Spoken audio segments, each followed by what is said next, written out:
पतंजलि का भ्रामक विज्ञापन का मामला, जहां पर विज्ञापन मामले में अब 23 अप्रैल को सुनवाई होगी। सुप्रीम कोर्ट में 23 अप्रैल को सुनवाई होगी। तो रामदेव और बालकृष्ण को फिर होना होगा पेश। विज्ञापन मामले में रामदेव को सुप्रीम कोर्ट की फटकार। सुप्रीम कोर्ट की तरफ से कहा गया है कि आपने जो किया उसके लिए माफी मांगे। रामदेव बालकृष्ण अपनी गलती सुधारे, सुप्रीम कोर्ट की तरफ से कहा गया। तो रामदेव बालकृष्ण को 1 हफ्ते का समय सुप्रीम कोर्ट की तरफ से दिया गया है। अब इस पूरे मामले में 23 अप्रैल को सुनवाई होगी। एक बार फिर से बाबा रामदेव और बालकृष्ण को पेश होना होगा सुप्रीम कोर्ट में। तो भ्रामक विज्ञापन मामले से जुड़ी ये बड़ी जानकारी सुप्रीम कोर्ट की हियरिंग से जुड़ी हुई, जहां पर अपनी गलती सुधारने का मौका सुप्रीम कोर्ट की तरफ से दिया गया है। और अब इस पूरे मामले की सुनवाई 23 अप्रैल को होगी। तो सुप्रीम कोर्ट 23 अप्रैल को करेगा पूरे मामले की सुनवाई। रामदेव और बालकृष्ण को फिर होना होगा पेश। विज्ञापन मामले में रामदेव को सुप्रीम कोर्ट की फटकार। तो सुप्रीम कोर्ट की तरफ से कहा गया है कि आपने जो किया उसके लिए माफी मांगे। रामदेव बालकृष्ण अपनी गलती सुधारे। वहीं 1 हफ्ते का समय सुप्रीम कोर्ट की तरफ से रामदेव और बालकृष्ण को दिया गया। इससे पहले हमने देखा सुप्रीम कोर्ट की तरफ से फटकार लगाई गई और माफीनामे को खारिज किया गया। विस्तार से जानकारी के साथ मेरे सहयोगी गोपाल हमारे साथ जुड़ गए हैं। गोपाल, सुप्रीम कोर्ट की तरफ से क्या कुछ बातें कही गई है पूरे मामले में?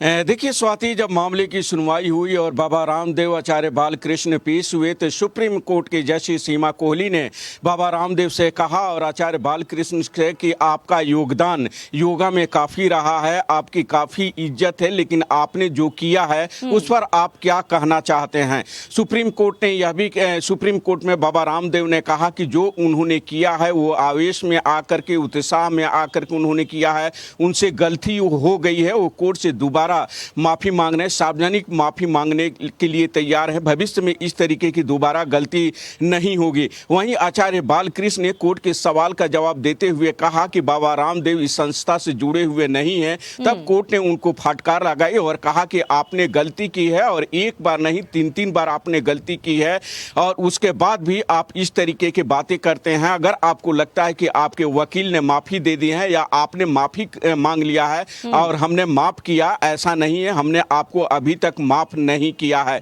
कोर्ट ने बाबा रामदेव को गलती सुधारने के लिए 1 हफ्ते का समय दिया है। 23 अप्रैल को सुप्रीम कोर्ट इस मामले में सुनवाई करेगा और उस दिन कोर्ट तय करेगा कि बाबा रामदेव को माफ किया जाए या नहीं। गोपाल, हम आपसे ये भी समझने की कोशिश करेंगे, गलती सुधारने से मतलब क्या एक बार फिर से रामदेव और बालकृष्ण को याचिका दाखिल करनी पड़ेगी? क्योंकि इससे पहले माफीनामा जो दाखिल किया गया था कोर्ट में, उसे खारिज कर दिया गया था सुप्रीम कोर्ट की तरफ से। देखिए, वो हलफनामा के जरिए बताएंगे कि आखिर किस तरीके का उन्होंने अपनी गलती जो है वो मानी है और उसके लिए बजाबते कोर्ट में उन्हें हलफनामा देना पड़ेगा। लेकिन जब मामले की सुनवाई हो रही थी उस समय जस्टिस सीमा कोहली ने कहा कि आपने जिस तरीके के भ्रामक जो है विज्ञापन दिए और प्रचार प्रसार किया मीडिया में जाकर के और एलोपैथिक और बाकी दवाओं को के खिलाफ आपने बोला, यह सही नहीं किया। सबका अपना अपना जो है दवा का असर होता है, दादी की नुस्खा होती है, आप दूसरे के बारे में गलत कैसे कह सकते हैं। तब बाबा रामदेव ने एक बार पुनः कहा कि नहीं, उनसे गलती हो गई है और इसके लिए पुनः एक बार वो माफी मांगते हैं। बहुत शुक्रिया आपका गोपाल, तमाम जानकारी हम तक पहुंचाने के लिए।